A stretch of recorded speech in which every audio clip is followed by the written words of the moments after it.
শেষ ১২ বলে দরকার ১৮, হাতে ৪ উইকেট। এদিন রেকর্ড গড়ার সুযোগ ছিল বাঘিনীদের সামনে, তবে সিলেট আন্তর্জাতিক স্টেডিয়ামে এদিন কোনো রূপকথা নেই।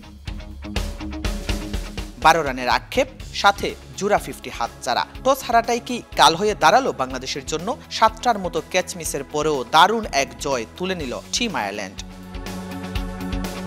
সিলেটে ৩ ম্যাচ টি-20 সিরিজে ১-০তে এগিয়ে গেল আয়ারল্যান্ডের মেয়েরা। টস জিতে ব্যাটিং করার সিদ্ধান্ত নেয় আয়ারল্যান্ড অধিনায়ক গ্যাবি লুইস। ৪৬ রানে জোড়া উইকেট হারালেও মারকুটে ব্যাটিংয়ে রান রেট কমতে দেয়নি অতিথিরা।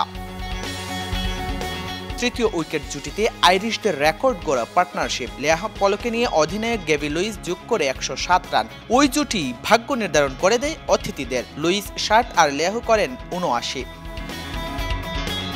১৭০ রান তাড়া করে ম্যাচ জিততে রেকর্ড গড়ার বিকল্প ছিল না। এই ফরম্যাটে এর আগে সর্বোচ্চ ১৪৫ রান তাড়া করার ইতিহাস লাল সবুজের। যদিও দুই ওপেনারে ভর করে শুরুটা ভালোই করেছিল বাংলাদেশ। দিলারা সোবহানার উদ্বোধনী জুটিতে বাংলাদেশের সংগ্রহ ১০৩।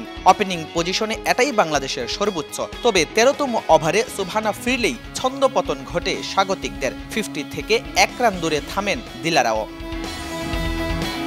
এরপর শারমিন আর তাজনেহার বাদে কেউ পৌঁছাতে পারেনি ২ অঙ্কের ঘরে। নির্ধারিত ২০ ওভারে ৭ উইকেট হারিয়ে বাংলাদেশ থামে ১৫৭তে। ৩টি করে উইকেট নিয়েছেন ওরলা ও ক্যালি। তাতে ১-০তে সিরিজে লিড আইরিশদের।